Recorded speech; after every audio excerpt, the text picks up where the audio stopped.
पीहू के जाने के बाद शांतिपुर गांव फिर से सुंदर, शांत और लोग हंसी खुशी जीने लगे थे। एक रात गांव में एक शादी हो रही थी। पूरा गांव शामिल था। सब धूमधाम से शादी मना रहे थे और तभी गुड़िया जमीन में लेटे हुए आती है और अचानक उठकर सीधा दुल्हन को खा जाती है। ये देखते ही लोगों के बीच में अफरा तफरी मच जाती है। कोई भागता है, कोई चिल्लाता है और वो गुड़िया खड़े होकर एक बच्चों जैसा गाना गाती है और फिर एक के बाद एक सबको मौत के घाट उतार देती है और फिर वो गायब हो जाती है।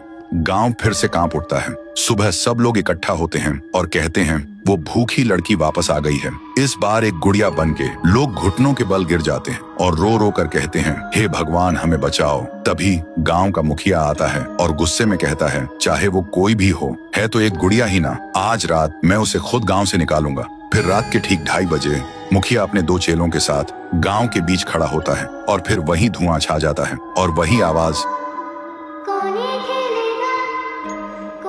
वो गुड़िया धुएं से निकलती है और सीधा मुखिया के पास चल के आती है। मुखिया कहता है, निकल जा मेरे गांव से, नहीं तो तुझे यहीं बिखरा दूंगा। गुड़िया हंसती है और कहती है, तेरे से पहले भी किसी ने ये सोचा था। और उसी पल वो गुड़िया बड़ी होने लगती है और अपनी पैर से तीनों को कुचल के मार डालती है।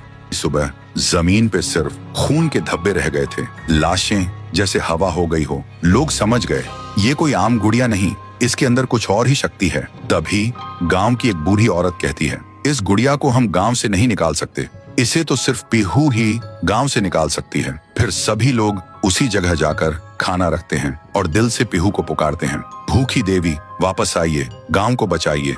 तभी जमीन से एक आवाज निकलती है पीहू, पीहू, पीहू। और मिट्टी से बनने लगती है पीहू। लोग चिल्लाकर कहते हैं, देवी हमें बचा लो।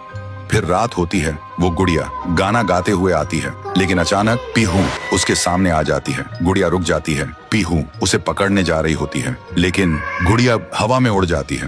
पीहू भी उसके पीछे उड़ जाती है और अपनी आंखों से आग छोड़ के गुड़िया को जलाने की कोशिश करती है, लेकिन गुड़िया एक धुएं में छुप जाती है और फिर अचानक पीहू के पीछे आके उसे एक जोर का वार करती है। पीहू आसमान से जमीन पे आ गिर जाती है और फिर वो गुड़िया पीहू की शक्ति छीनने लगती है। पीहू की ताकत धीरे धीरे गुड़िया के पास जा रही होती है। कुछ देर बाद पीहू जमीन पे गिर जाती है। जब वो उठती है तो देखती है उसका शरीर धुंधला हो गया है और जब वो अपने आप को छू रही थी तो हाथ उसके शरीर के आर पार जा रहा था। वो वहीं गिर के रोने लगती है और जोर से चिल्लाती है, भैया, भैया, भैया। और उसकी आवाज सीधा उसके भाई के कानों तक पहुंचती है। तो दोस्तों, अगर आप देखना चाहते हो पीहू वर्सेस गुड़िया वर्सेस तुंग तुंग तुंग सहर, तो इस वीडियो को 1.5 लाख लाइक्स तक पहुंचाओ।